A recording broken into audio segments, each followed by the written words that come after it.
इसलिए आज मैं व्हाट इफ सीरीज के सभी एपिसोड्स की पूरी स्टोरी शॉर्ट में एक्सप्लेन करूंगा। तो आइए देखते हैं। वीडियो शुरू करने से पहले मैं आपको बताना चाहूंगा कि इस सीरीज में टोटल 9 एपिसोड है और हर एपिसोड की एक अलग कहानी है। पर मैं यहाँ सभी एपिसोड्स को डिटेल में एक्सप्लेन नहीं करूंगा, बल्कि मैं सिर्फ इम्पोर्टेंट डिटेल्स पर ही फोकस करूंगा जो कि स्टोरी के लिए जरूरी है। तो ये कहानी है मल्टीवर्स की, यानी कई सारे अलग अलग यूनिवर्स की। वैसे तो कोई भी इंसान या एलियन अपने ही यूनिवर्स को पूरी तरह देख नहीं सकता, लेकिन वॉचर एक ऐसा शख्स है जो कि सभी यूनिवर्स को अच्छी तरह देख सकता है। वॉचर एक बहुत ही पावरफुल बीइंग है और वो समय की शुरुआत से ही पूरे मल्टीवर्स पर नजर रख रहा है। वॉचर के पास इतनी शक्ति है कि वो किसी भी ब्रह्मांड की काया पलट कर सकता है, लेकिन वो कुदरत के मामलों में दखल नहीं देना चाहता। इसीलिए वॉचर ने ये कसम खाई है कि वो कभी भी किसी ब्रह्मांड के साथ कोई छेड़छाड़ नहीं करेगा, वो बस उन पे नजर रखेगा। वॉचर यहाँ हमें बताता है कि कैसे किसी एक घटना के बदलने से कई सारी घटनाएं बदल जाती है और उससे एक नया यूनिवर्स बन जाता है। और ऐसे ही हर डिसीजन और हर चॉइस की वजह से लगातार अल्टरनेट यूनिवर्स बनते जा रहे हैं और मल्टीवर्स बड़ा होता जा रहा है। फिर वॉचर हमें दिखाता है कि जहाँ एक यूनिवर्स में स्टीव रॉजर्स को सुपर सोल्जर सीरम मिला था जिससे वो कैप्टन अमेरिका बना था, वहीं एक दूसरे यूनिवर्स में एक छोटे से बदलाव की वजह से कोई और इंसान सुपर सोल्जर बन गया। और यहाँ शुरू होता है हमारा पहला एपिसोड, जिसका नाम है what if Captain Carter were the first Avenger. ये कहानी है वर्ल्ड वॉर 2 के टाइम की, जब अमेरिका और जर्मनी की लड़ाई चल रही थी। हिटलर के खास आदमी रेड स्कल और उसकी आर्मी हाइड्रा से लड़ने के लिए अमेरिका ने स्टीव रॉजर्स को एक सुपर सोल्जर बनाने का फैसला किया। लेकिन उस ऑपरेशन के दौरान हाइड्रा का एक जासूस वहाँ आ जाता है और वो स्टीव को गोली मार देता है। वो जासूस सुपर सोल्जर सीरम चुराने की कोशिश करता है, मगर वो मारा जाता है। स्टीव रॉजर्स अब घायल हो चुका था, इसीलिए वो उस ऑपरेशन को बर्दाश्त नहीं कर सकता था और पावर की कमी होने से वो काम सिर्फ एक बार ही किया जा सकता था। इसीलिए पैगी कार्टर वो सीरम लेने का फैसला करती है और वो बन जाती है एक सुपर सोल्जर। फिर पैगी को नाम दिया जाता है कैप्टन कार्टर और वो हाइड्रा से लड़ना शुरू करती है। पैगी अपने सबसे पहले मिशन में ही हाइड्रा से टेसरिक क्यूब हासिल कर लेती है, जिसका इस्तेमाल करके हावर्ड स्टार्क आयरन मैन जैसा एक सूट बनाता है जिसे नाम दिया जाता है हाइड्रा स्टॉम्पर। और क्योंकि स्टीव रॉजर्स सुपर सोल्जर नहीं बन पाया था, इसीलिए वो हाइड्रा स्टॉम्पर सूट स्टीव को दे दिया जाता है। और फिर पैगी और स्टीव मिलके हाइड्रा के खिलाफ लड़ते हैं, लेकिन एक मिशन के दौरान हाइड्रा वाले स्टीव को किडनैप कर लेते हैं, जिसकी वजह से उन्हें टेसरिक क्यूब वापस मिल जाता है। और तब रेड स्कल टेसरिक क्यूब से एक पोर्टल ओपन करके एक ऑक्टोपस मॉन्स्टर को अर्थ पे बुलाता है ताकि वो उसकी मदद से अपने दुश्मनों को मार सके। लेकिन वो मॉन्स्टर रेड स्कल को ही मार डालता है। फिर पैगी उस मॉन्स्टर को वापस उस पोर्टल में ढकेलती है और जब वो पोर्टल बंद हो जाता है तो पैगी भी उसमें ही रह जाती है। फिर लगभग 70 साल बाद सन 2012 में जब शील्ड के लोग टेसरिक क्यूब पर एक्सपेरिमेंट कर रहे थे, तो उससे एक पोर्टल ओपन हो जाता है और उसमें से बाहर निकलती है कैप्टन कार्टर, जो कि उस पोर्टल से टेलीपोर्ट होकर फ्यूचर में पहुंच गई थी। तो यहाँ खत्म होता है पहला एपिसोड। दूसरे एपिसोड का नाम है what if टचाला became a star Lord. यहाँ वॉचर हमें बताता है कि जहाँ एक यूनिवर्स में पीटर क्विल को अर्थ से किडनैप किया गया था और वो स्टार लॉर्ड बना था, वहीं दूसरे यूनिवर्स में योंडू के आदमियों ने गलती से वकांडा जाकर टचाला को किडनैप कर लिया। और क्योंकि टचाला को घूमने का शौक था, इसीलिए योंडू ने उसे अपने पास रख लिया और उसने टचाला से ये झूठ बोल दिया कि वकांडा तबाह हो चुका है।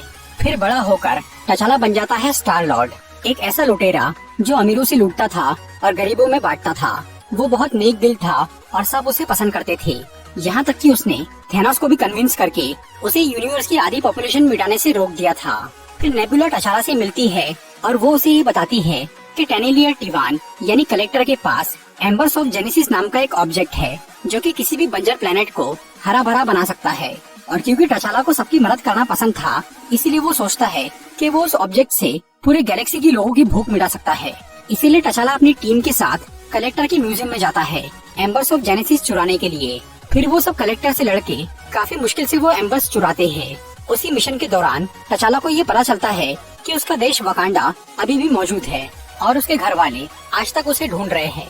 और तब योंडू टचाला को बताता है कि वो उसका शौक पूरा करना चाहता था, इसीलिए उसने उससे झूठ बोला। फिर टचाला, योंडू और उसके सभी साथी वकांडा जाते हैं और अब टचाला न सिर्फ एक गैलेक्टिक हीरो बन गया था, बल्कि उसके पास दो परिवार भी थे। तीसरे एपिसोड का नाम है what if the world lost its mightiest heroes. यहाँ वॉचर हमें बताता है कि जहाँ एक यूनिवर्स में निक फ्यूरी ने कुछ हीरोज को जमा करके एवेंजर्स की टीम बनाई थी, वहीं दूसरे यूनिवर्स में जब निक फ्यूरी उन हीरोज को जमा करने की कोशिश करते हैं, तो वो सब हीरोज किसी रहस्यमय तरीके से मारे जाते हैं। सबसे पहले जब ब्लैक विडो टोनी स्टार्क को एक दवाई का इंजेक्शन देती है तो वो मर जाता है। दूसरी तरफ जब थॉर अपना हथौड़ा लेने शील्ड के अड्डे पर आता है तो वो गलती से हॉकाई के हाथों मारा जाता है। फिर जब हॉकाई को जेल में डाला जाता है तो वो भी अचानक मर जाता है। फिर नताशा इन मर्डर्स की इन्वेस्टिगेशन करना शुरू करती है और वो ब्रूस बैनर से मिलने जाती है, क्योंकि निक फ्यूरी ने हल्क को भी अपनी टीम में शामिल करने का सोचा था। लेकिन तभी हल्क भी अचानक बहुत बड़ा होकर फट जाता है और मर जाता है। दूसरी तरफ थॉर की मौत की वजह से लोकी धरती पर आ जाता है और वो धरती को तबाह करने की कोशिश करता है। लेकिन निक फ्यूरी उसे समझाते हैं कि थॉर को उन्होंने नहीं मारा बल्कि किसी और ने मारा है और वो उस कातिल का पता लगा रहे हैं, इसीलिए वो लोकी से थोड़ा टाइम मांगते हैं। उधर नताशा को उस कातिल का पता चल जाता है, लेकिन वो भी मारी जाती है, पर मरने से पहले उसने निक फ्यूरी को इन्फॉर्म कर दिया था। और तब निक फ्यूरी एक कब्रिस्तान में जाते हैं जहाँ होप वैन डायन की कब्र थी, क्योंकि उन सब मर्डर्स के पीछे होप की बेटा हैंक पिम का हाथ था। फिर हैंक पिम वहाँ आकर निक फ्यूरी को ये बताता है कि उसने ये सब क्यों किया। हैंक की बेटी होप पहले शील्ड की एक एजेंट थी और वो एक मिशन के दौरान मारी गई थी और हैंक उसकी मौत के लिए शील्ड और निक फ्यूरी को जिम्मेदार मानता था। इसीलिए उसने निक फ्यूरी से बदला लेने के लिए एंटमैन सूट का इस्तेमाल करके उन सभी हीरोज को मार डाला और अब वो निक फ्यूरी को भी मारने वाला था। लेकिन यहाँ लोकी ने फ्यूरी का रूप लेकर हैंक पिम को हरा दिया। पर अब लोकी वापस जाने की बजाय धरती पर कब्जा करने के लिए यहीं पर रुक जाता है और लोकी को रोकने के लिए निक फ्यूरी कैप्टन मार्वल को बुलाते हैं और वो स्टीव रॉजर्स को बर्फ से बाहर निकालते हैं। चौथे एपिसोड का नाम है what if doctor strange lost his heart instead of his hands. यहाँ वॉचर हमें बताता है कि जहाँ एक यूनिवर्स में डॉक्टर स्टीवन स्ट्रेंज ने एक एक्सीडेंट में अपने हाथों को खोया था और फिर वो एक जादूगर बना था, वहीं किसी और यूनिवर्स में जब डॉक्टर स्ट्रेंज अपनी गर्लफ्रेंड क्रिस्टीन पामर के साथ डेट पर जाता है तब उसका एक्सीडेंट हो जाता है, जिसमें स्ट्रेंज को तो कुछ नहीं होता मगर उसकी गर्लफ्रेंड मारी जाती है। और अपने इस गम को भुलाने के लिए डॉक्टर स्ट्रेंज कमरताज पहुँच जाता है और वो एक महान जादूगर बन जाता है। वहाँ वो टाइम स्टोन को कंट्रोल करना सीख जाता है, जिससे वो आगे जाकर डोरमामू को भी हराता है। मगर इस सब के बाद भी वो अपनी गर्लफ्रेंड को नहीं भूल पाता और फिर वो एक रात टाइम स्टोन का इस्तेमाल करके वापस पास्ट में चला जाता है अपने उस एक्सीडेंट के पहले के टाइम में। मगर इस बार भी क्रिस्टीन एक्सीडेंट में मारी जाती है, इसीलिए डॉक्टर स्ट्रेंज फिर से टाइम को रिवर्स करता है, लेकिन क्रिस्टीन फिर भी मारी जाती है। वो बार बार टाइम को रिवर्स करता है, लेकिन हर बार क्रिस्टीन किसी न किसी कारण से मरती जाती है। और तब एंशिएंट वन वहाँ आकर डॉक्टर स्ट्रेंज को ये बताती है कि क्रिस्टीन पामर की मौत उस यूनिवर्स का एब्सोल्यूट पॉइंट है जिसे बदला नहीं जा सकता, क्योंकि क्रिस्टीन की मौत की वजह से ही डॉक्टर स्ट्रेंज एक जादूगर बना था और उसने टाइम को रिवर्स किया था और अब वो घटना बदली नहीं जा सकती। लेकिन डॉक्टर स्ट्रेंज इस बात को नहीं मानता और वो उस एब्सोल्यूट पॉइंट को बदलने पर तुल जाता है। फिर वो पास्ट में जाकर एडवांस मैजिक सीखता है और वो बहुत सारे मॉन्स्टर की पावर एब्जॉर्ब कर लेता है ताकि वो उससे एब्सोल्यूट पॉइंट को बदल सके। और आखिर में जब वो बहुत पावरफुल बन जाता है तब वो क्रिस्टीन को वापस जिंदा करता है। लेकिन क्योंकि उसने एब्सोल्यूट पॉइंट को बदल के कुदरत के नियमों को तोड़ा था, इसीलिए उसका पूरा यूनिवर्स ही बर्बाद होने लगता है। और तब डॉक्टर स्ट्रेंज को अपनी गलती का एहसास होता है और वो वॉचर से मदद मांगता है। डॉक्टर स्ट्रेंज बहुत पावरफुल बन गया था, इसीलिए वो वॉचर को देख पाता है और उससे बात कर पाता है, लेकिन वॉचर उसकी मदद नहीं करता। फिर वो यूनिवर्स बिल्कुल सिकुड़ जाता है और क्रिस्टीन फिर से मर जाती है और डॉक्टर स्ट्रेंज उस यूनिवर्स में अकेला रह जाता है। पांचवें एपिसोड का नाम है व्हाट इफ ज़ॉम्बीज। इस यूनिवर्स में हैंक पिम अपनी बीवी जेनेट वैन डायन को क्वांटम रियल से बाहर निकालने के लिए वहाँ जाता है, लेकिन क्वांटम रियल में जेनेट एक वायरस के कांटेक्ट में आ गई थी जिससे वो एक ज़ॉम्बी बन गई थी। और जब हैंक उससे मिलता है तो जेनेट उसे काट के उसे भी ज़ॉम्बी बना देती है। फिर जब ज़ॉम्बी हैंक और जेनेट वहाँ से बाहर निकलते हैं तो वो वायरस पूरे देश में फैल जाता है, जिससे सब लोग ज़ॉम्बी बन जाते हैं। इसके 2 हफ्ते बाद ब्रूस बैनर थैनोस से बच के धरती पर पहुँचता है और वो सबको थैनोस के बारे में बताने की कोशिश करता है, लेकिन तब तक उसके सभी दोस्त ज़ॉम्बी बन गए थे और वो उसे मारने की कोशिश कर रहे थे। पर तभी होप और स्पाइडरमैन वहाँ आकर ब्रूस को बचा लेते हैं और वो ब्रूस को सब कुछ बताते हैं। धरती पर अब कुछ ही लोग बचे थे जो कि उस वायरस की चपेट में नहीं आए थे, जिनमें पीटर पार्कर, होप वैन डायन, शैरन कार्टर, बकी बार्न्स, हैप्पी होगन और ओकोए जैसे लोग शामिल थे। फिर उन सबको ये पता चलता है कि किसी ने न्यू जर्सी में उस वायरस का इलाज ढूंढ लिया है, इसीलिए वो सब न्यू जर्सी के लिए रवाना होते हैं। लेकिन रास्ते में कई लोग ज़ॉम्बी का शिकार बनते जाते हैं और सिर्फ कुछ ही लोग न्यू जर्सी पहुंच पाते हैं। वहाँ पर उन्हें टचाला और विजन मिलते हैं। विजन सबको ये बताता है कि उसके माइंड स्टोन के रेडिएशन से ज़ॉम्बीज का इलाज किया जा सकता है और उसने उससे स्कॉट लैंग यानी एंटमैन को ठीक किया है। पर वहाँ पर ऐसी टेक्नोलॉजी नहीं थी कि जिससे माइंड स्टोन के रेडिएशन को पूरी दुनिया में फैलाया जा सके, इसीलिए टचाला वकांडा जाने का फैसला करता है और तब विजन अपना माइंड स्टोन निकाल कर उन्हें दे देता है। वहाँ ज़ॉम्बीज को रोकने के लिए कई लोग अपनी कुर्बानी देते हैं और आखिर में पीटर, स्कॉट और टचाला एक प्लेन लेकर वकांडा जाने लगते हैं। पर वकांडा में पहले से ही थैनोस पहुंच गया था और वो भी एक ज़ॉम्बी बन चुका था। उसके पास 5 इन्फिनिटी स्टोन्स थे और वो माइंड स्टोन का इंतजार कर रहा था। 6वें एपिसोड का नाम है what if Killmonger rescued Tony Stark. यहाँ वॉचर हमें दिखाता है कि जहाँ एक यूनिवर्स में टोनी स्टार्क को आतंकवादी ने किडनैप किया था, तो उस घटना की वजह से वो आयरन मैन बन गया था। वहीं किसी दूसरे यूनिवर्स में जब टोनी स्टार्क पर आतंकवादी हमला करते हैं तो एरिक किलमॉन्गर उसे बचा लेता है। इस वजह से टोनी स्टार्क आयरन मैन नहीं बन पाता और वो किलमॉन्गर का दोस्त बन जाता है। इससे पूरी कहानी बदल जाती है। एरिक किलमॉन्गर ने अपने बुरे इरादों को पूरा करने के लिए टोनी स्टार्क की जान बचाई थी। फिर वो स्टार्क इंडस्ट्रीज में घुस जाता है और वो टोनी के साथ वाइब्रेनियम की मदद से एक ड्रोन बनाता है। पर उन्हें ड्रोन्स की पूरी एक आर्मी बनाना था और इसके लिए बहुत सारे वाइब्रेनियम की जरूरत थी। इसलिए वाइब्रेनियम खरीदने के लिए रोडी और किलमॉन्गर ओलिसिस क्लॉ के पास जाते हैं। पर तभी टचाला वहाँ आ जाता है क्योंकि ओलिसिस क्लॉ ने वो वाइब्रेनियम वकांडा से चुराया था और तब किलमॉन्गर रोडी और टचाला को मार डालता है।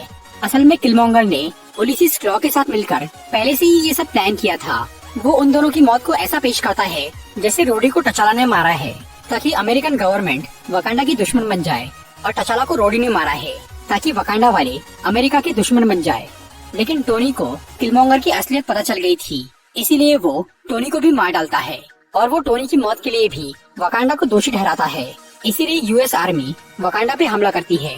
पर किलमॉन्गर ओलिसिस क्लॉ को मार के वकांडा वालों का भरोसा जीत लेता है और वो उनके साथ मिल जाता है। फिर वो यूएस आर्मी को हराने में वकांडा की मदद करता है। इस वजह से वकांडा के राजा एरिक किलमॉन्गर को नया ब्लैक पैंथर बना देते हैं। 7वां एपिसोड है what if Thor were an only child. इस यूनिवर्स में ओडिन लोकी को गोद लेने की बजाय उसे उसके पिता को दे देते हैं। इसलिए थॉर ओडिन का इकलौता बच्चा रह जाता है और इकलौता होने की वजह से वो काफी बिगड़ जाता है और वो बहुत अय्याश बन जाता है। वो हमेशा पार्टी और मस्ती करता रहता है। फिर एक बार जब ओडिन गहरी नींद में सो जाते हैं और थॉर की माँ फ्रीगा कहीं बाहर चली जाती है, तब थॉर अपने दोस्तों के साथ धरती पर पार्टी करने के लिए आ जाता है। यहाँ उसे जेन फॉस्टर मिलती है जो कि उसकी अच्छी दोस्त बन जाती है। फिर थॉर यहाँ कई सारे एलियंस को बुलाकर बहुत हंगामा करना शुरू करता है। इसीलिए शील्ड के लोग उसे रोकने के लिए कैप्टन मार्वल को यहाँ बुलाते हैं और तब कैप्टन मार्वल और थॉर की लड़ाई शुरू हो जाती है। पर इस सब के बावजूद भी थॉर और उसके दोस्त नहीं रुकते। इसीलिए शील्ड वाले कैप्टन मार्वल की मदद से थॉर को एक वीरान जमीन पर ले जाते हैं और वहाँ वो उस पर न्यूक्लियर मिसाइल छोड़ने वाले होते हैं। लेकिन तभी जेन फॉस्टर हाइमडल से कांटेक्ट करके एसगार्ड पहुँच जाती है और वो थॉर की माँ फ्रीगा से मिलती है। फिर जेन फ्रीगा से थॉर की शिकायत करती है, इसीलिए फ्रीगा धरती पर आने का फैसला करती है। इस वजह से शील्ड वाले वो न्यूक्लियर मिसाइल फायर नहीं करते और तब थॉर अपनी पार्टी रोक के अपने दोस्तों के साथ सारी गड़बड़ ठीक कर देता है। फिर जब फ्रीगा धरती पर आती है तो थॉर और उसके दोस्त पढ़ाई करने का नाटक करने लग जाते हैं। बाद में थॉर जेन के साथ डेट पर जाने का सोचता है, लेकिन तभी उसके सामने एक पोर्टल खुलता है और उसमें से कुछ रोबोट्स बाहर आते हैं जिनका लीडर था अल्ट्रॉन और उसके पास पूरे 6 इन्फिनिटी स्टोन्स थे। ये सब कैसे हुआ इसके बारे में हमें अगले एपिसोड में पता चलता है। 8वां एपिसोड है व्हाट इफ अल्ट्रॉन वॉन। यहाँ वॉचर हमें बताता है कि जहाँ एक यूनिवर्स में टोनी स्टार्क ने अल्ट्रॉन को बनाया था और अल्ट्रॉन ने जब वाइब्रेनियम की बॉडी बनाई थी तो उससे विजन का जन्म हुआ था, जिसके साथ मिलकर एवेंजर्स ने अल्ट्रॉन को हरा दिया था। लेकिन किसी और यूनिवर्स में जब अल्ट्रॉन ने वो वाइब्रेनियम की बॉडी बनाई तब वो खुद को उसमें अपलोड करने में कामयाब हो गया। इसके बाद उसने एवेंजर्स को हरा के पूरी दुनिया पे न्यूक्लियर बॉम्ब गिराए जिससे सभी इंसान मारे गए। अल्ट्रॉन के इस हमले से सिर्फ 2 ही एवेंजर्स बचे रह गए थे, जो थे ब्लैक विडो और हॉकाई। फिर बाद में जब थैनोस यूनिवर्स की आधी पॉपुलेशन खत्म करने निकला और वो 5 इन्फिनिटी स्टोन्स जमा करके अल्ट्रॉन से माइंड स्टोन लेने आया, तब अल्ट्रॉन ने थैनोस को ही मार डाला। फिर उसने थैनोस के जमा किए हुए सारे इन्फिनिटी स्टोन्स ले लिए, जिससे अल्ट्रॉन की पावर बहुत ज्यादा बढ़ गई। इन्फिनिटी स्टोन्स की शक्ति से वो रोबोट्स की एक बहुत बड़ी आर्मी बनाता है और वो यूनिवर्स के सभी प्लैनेट्स को बर्बाद करने निकल जाता है। दूसरी तरफ क्लिंट बार्टन और नताशा रोमानॉफ अल्ट्रॉन से बच के भागते फिर रहे थे। फिर नताशा क्लिंट को रशिया लेकर जाती है ताकि वहाँ वो अल्ट्रॉन को हराने का कोई तरीका ढूंढ सके। वहाँ केजीबी के हेडक्वार्टर में वो एक कंप्यूटर प्रोग्राम की तलाश करते हैं जो कि अल्ट्रॉन से लड़ने में उनके काम आए और काफी ढूंढने के बाद उन्हें आनिम जोला की फाइल मिल जाती है। जोला जो कि पहले हाइड्रा का एक साइंटिस्ट था, उसके मरने के बाद हाइड्रा वालों ने उसे एक आर्टिफिशियल इंटेलिजेंस प्रोग्राम बना दिया था। उस फाइल से नताशा और क्लिंट को ये पता चलता है कि जोला का प्रोग्राम साइबेरिया में हाइड्रा के एक अड्डे पर है। इसीलिए वो दोनों साइबेरिया जाकर जोला के प्रोग्राम को हॉकाई के एक एरो में डाउनलोड कर लेते हैं। फिर जब अल्ट्रॉन के रोबोट्स वहाँ आते हैं तो हॉकाई उस एरो से एक रोबोट में जोला को अपलोड कर देता है। लेकिन जब जोला मेन अल्ट्रॉन को डिलीट करने की कोशिश करता है तो वो ऐसा नहीं कर पाता, क्योंकि उस वक्त मेन अल्ट्रॉन उस यूनिवर्स में नहीं था। फिर कई सारे रोबोट्स ब्लैक विडो और हॉकाई पर हमला करते हैं और उन्हें रोकने के लिए क्लिंट अपनी कुर्बानी दे देता है और नताशा अकेली रह जाती है। उधर अल्ट्रॉन उस यूनिवर्स के सभी प्लैनेट्स को तबाह कर देता है। अब उसकी अवेयरनेस इतनी बढ़ गई थी कि जब वॉचर उसके बारे में बात करता रहता है तो अल्ट्रॉन को वो सुनाई और दिखाई देने लग जाता है। फिर अल्ट्रॉन वॉचर के डायमेंशन में घुस जाता है। वहाँ से वो पूरे मल्टीवर्स को देख पाता है और अब वो मल्टीवर्स के सभी प्लैनेट्स को खत्म करने का सोच लेता है। लेकिन उससे पहले वो वॉचर को ही मारने के पीछे पड़ जाता है। फिर उन दोनों की लड़ाई शुरू हो जाती है। हालांकि वॉचर बहुत पावरफुल था, लेकिन वो अल्ट्रॉन से जीत नहीं पाता। इसीलिए वॉचर उससे छुपने के लिए उस यूनिवर्स में चला जाता है जिसमें डॉक्टर स्ट्रेंज ने अपनी गर्लफ्रेंड को बचाने की कोशिश की थी और वो यूनिवर्स बर्बाद हो गया था। वॉचर अकेले अल्ट्रॉन को नहीं हरा सकता था, इसीलिए अब उसने दूसरे लोगों से मदद लेने का फैसला किया और इसी वजह से उसे अपनी दखल अंदाजी नहीं करने वाली कसम तोड़नी पड़ी। इसीलिए 9वें एपिसोड का नाम है what if the watcher broke his oath. Watcher अपनी टीम के लिए सबसे पहले उस डॉक्टर स्ट्रेंज को चुनता है जिसने एब्सोल्यूट पॉइंट को बदलने के लिए बहुत सारी पावर एब्जॉर्ब करी थी। इसके बाद वॉचर कैप्टन कार्टर को चुनता है जो कि वर्ल्ड वॉर 2 के टाइम से टेलीपोर्ट होकर फ्यूचर में पहुंच गई थी और वो शील्ड की एक मेंबर बन गई थी। फिर वॉचर उस टचाला को चुनता है जिसे योंडू ने किडनैप किया था और वो स्टार लॉर्ड बन गया था। इसके बाद वो एरिक किलमोंगर को चुनता है जिसने टोनी स्टार्क को मारा था और वो वकांडा का राजा बन गया था। इसके बाद वॉचर एसगार्ड के इकलौते राजकुमार यानी पार्टी करने वाले थॉर को चुनता है। फिर वो एक यूनिवर्स की गमोरा को चुनता है जिसने थेनोस को मार के इन्फिनिटी स्टोन्स तबाह किए थे। वॉचर अपनी इस नई टीम को नाम देता है गार्डियंस ऑफ द मल्टीवर्स और वो उन सबको अल्ट्रॉन के बारे में बताता है कि वो कैसे पूरे मल्टीवर्स को तबाह करने की कोशिश कर रहा है। इसीलिए वो सब मिलकर अल्ट्रॉन को हराने का एक प्लान बनाते हैं। गमोरा अपने साथ इन्फिनिटी क्रशर नाम की एक मशीन लेकर आई थी जिससे उसने अपने यूनिवर्स में इन्फिनिटी स्टोन्स को तबाह किया था। इसीलिए वो सब अल्ट्रॉन के इन्फिनिटी स्टोन्स को उस मशीन से तबाह करने का फैसला करते हैं। फिर वॉचर उन सबको एक वीरान प्लेनेट पर छोड़ देता है और जब अल्ट्रॉन को उनकी मौजूदगी का एहसास होता है तो वो उन्हें मारने वहाँ आ जाता है। फिर इन सभी हीरोज और अल्ट्रॉन की बहुत खतरनाक लड़ाई होती है। लड़ाई के बीच में डॉक्टर स्ट्रेंज अपने सभी साथियों को उस यूनिवर्स में लेकर जाता है जहाँ अल्ट्रॉन का जन्म हुआ था। वहाँ उन्हें वो ब्लैक विडो मिलती है जो कि अपनी टीम की आखिरी एवेंजर बची रह गई थी और वो नताशा भी उनकी टीम में शामिल हो जाती है।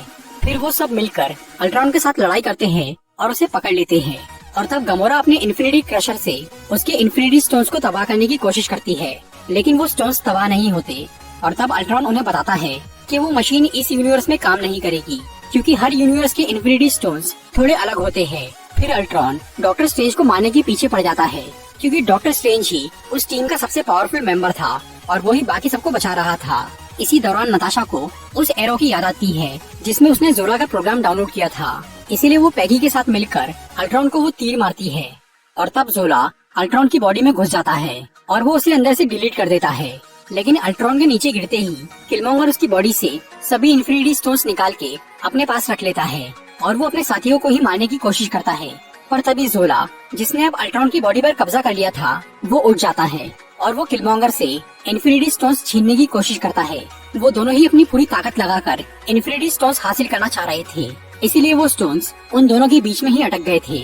और तब डॉक्टर स्ट्रेंज को एहसास होता है कि उस लड़ाई को खत्म करने का एक ही तरीका है कि वो जोला और किलमोंगर को एक पिंजरे में कैद कर दे ताकि वो दोनों हमेशा इन्फिनिटी स्टोन्स के लिए लड़ते रहे और वो स्टोन्स किसी को न मिल पाए। फिर डॉक्टर स्ट्रेंज वॉचर के साथ मिलकर उन दोनों को एक पॉकेट डायमेंशन में बंद कर देता है और तब वॉचर ये बताता है कि वो पहले से ही सारा फ्यूचर जानता था कि इन्फिनिटी क्रशर फेल होने वाला है और किलमोंगर उन्हें धोखा देने वाला है। लेकिन वॉचर ने जो कुछ भी किया वो सब करना जरूरी था। वॉचर डॉक्टर स्ट्रेंज को वापस उसके यूनिवर्स में भेज देता है जहाँ स्ट्रेंज उस पॉकेट डायमेंशन पर नजर रखने का काम करता है ताकि जोला और किलमोंगर वहाँ से निकल न पाए। फिर वॉचर टचाला, पैगी, थॉर और गमोरा को उनकी यूनिवर्स में वापस छोड़ देता है। लेकिन नताशा अपने यूनिवर्स में जाने को तैयार नहीं होती क्योंकि उसकी दुनिया अल्ट्रॉन ने बर्बाद कर दी थी। इसीलिए वॉचर ब्लैक विडो को उस यूनिवर्स में छोड़ता है जहाँ हैंक पिम ने सभी एवेंजर्स को मार दिया था और वहाँ लोकी ने धरती पर कब्जा कर लिया था। वहाँ पर निक फ्यूरी कैप्टन अमेरिका और कैप्टन मार्वल के साथ मिलकर लोकी से लड़ रहे थे। उस दुनिया की नताशा रोमानॉफ मर चुकी थी इसीलिए ये नताशा अब उसकी जगह ले लेती है और वो लोकी को हरा देती है। और आखिर में वॉचर, जो कि पहले सभी यूनिवर्स पे बिना किसी छेड़छाड़ के नजर रखता था, अब वो एक नई कसम खाता है कि वो हर हाल में मल्टीवर्स की रक्षा करेगा। आखिरी एपिसोड के मिड क्रेडिट सीन में हमें दिखता है कि जब पैगी कार्टर अपने यूनिवर्स में वापस लौटती है तो उसे एक समुद्री लुटेरे के जहाज में हाइड्रा स्टॉम्पर आर्मर मिलता है, जिसके अंदर स्टीव रोजर्स मौजूद था। तो दोस्तों, ये थी व्हाट इफ सीरीज के सभी एपिसोड्स की